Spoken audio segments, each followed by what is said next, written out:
What's good, y'all? It's DOE, and I want to take you through how I produced and mixed Come My Way by Katherine Nerro. Let's get into it. Baby, come my way. Baby, gotta come my way. You just gotta come my way. So to start off, the initial inspiration for the track was really supposed to be for a pop artist who crosses over into the R&B space. So really wanted to make something that felt like poppy and catchy, but also had some soul to it. So to start off, had these piano chords. And my boy Amos actually was in town and asked him to come through to the studio and just like play the chords, like make them a little bit fuller, add some layer to it. After we got the chords together, just started adding some additional layers.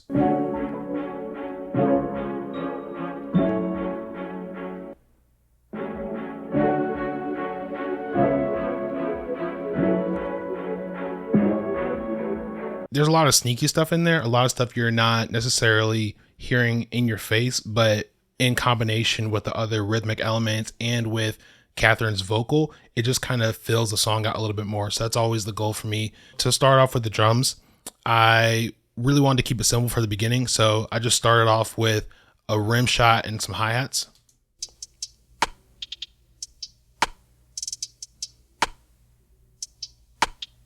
And then when the verse comes in, I wanted to feel a little bit more weighty, so brought in the kick and snare.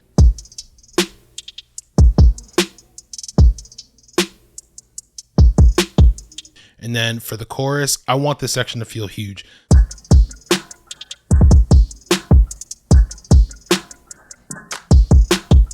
To start off, I actually had a synth bass that preceded the 808.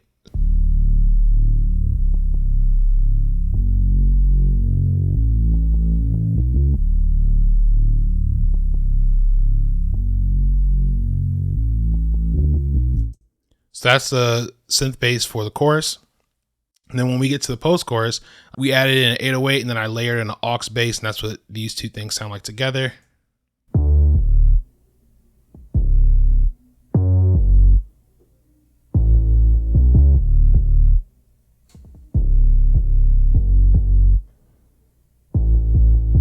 So after we had the beat all foundationally set in stone, Katherine wanted to have some additional instrumentation. So she called in Kai on bass and Soona on guitar, and they absolutely just like crushed it. It was so fun working the session with them and just kind of directing kind of where things needed to be in the song. Kai played bass, so I actually layered on his bass onto the 808. I actually have a separate bass guitar track just for that, and then when he's playing on top of the 808, I made a copy of it. And then I've actually EQ'd out a lot of the low end information, so the 808 just really sits there.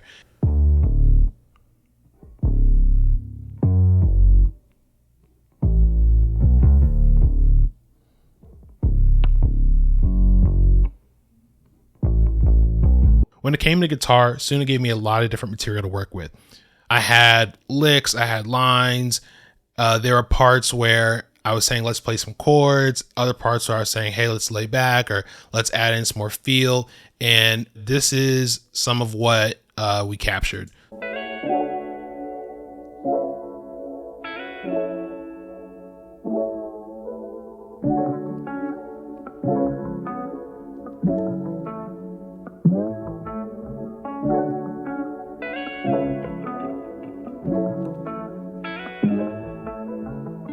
And then for the pre, wanted to be more open, so we just did some open chords here.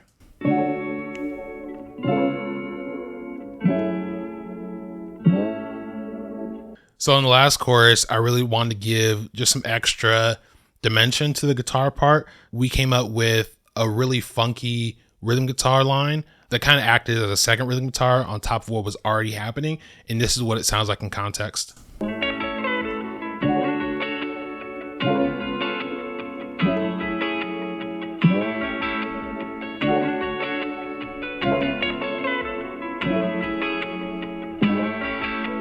All together, here's what I'll play from a little bit of the pre-chorus into the chorus and post-chorus.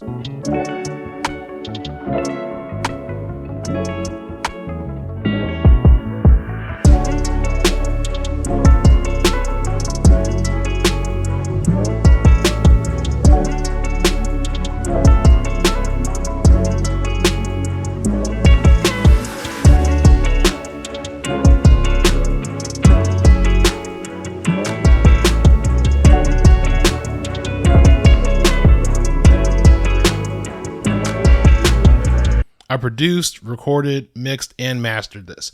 I wanted to use like a more pop centric vocal chain. So we started off, we have a U87 at the studio and went into a Neve 1073 and then ended up in a CL1B. I put it through Isotope RX just to remove like low and rumble. Getting down to the mix bus, very plugin heavy, but I promise that I'm using all of these plugins sparingly.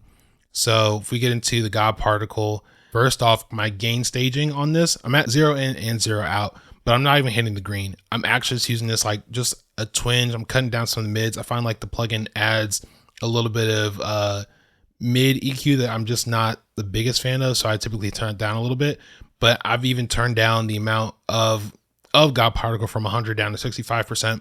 And then I also turn off the limiter immediately.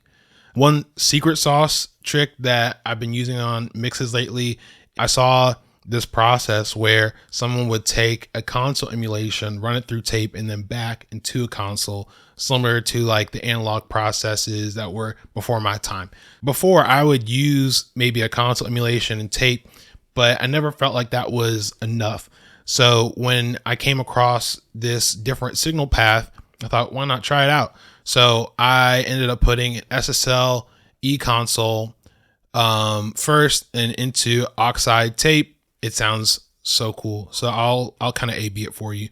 I can see what's on your mind. I'm tired of reading between the lines. Won't you come my way? Won't you come my way? It just gives like so much character, depth, width, life. I love it. So that's been something that I've been using on a couple of different mixes recently. When I was going through, I also added in a little bit of Oxford Inflator just to give it a little more vibe. Using Ozone Imager to give a little bit more spread. This plugin super slept on. I kind of cheat a little bit. So if I don't have everything exactly right at the channel level, this is my go-to at the very end. Another cool plugin, kind of slept on a little bit, Master Plan. This one, again, I'm barely, like I added less than a dB of gain, took away a little bit of lows, added a little bit of highs, and like just barely added in just a little bit of width. So all that being said, yeah, that's kind of where we ended up.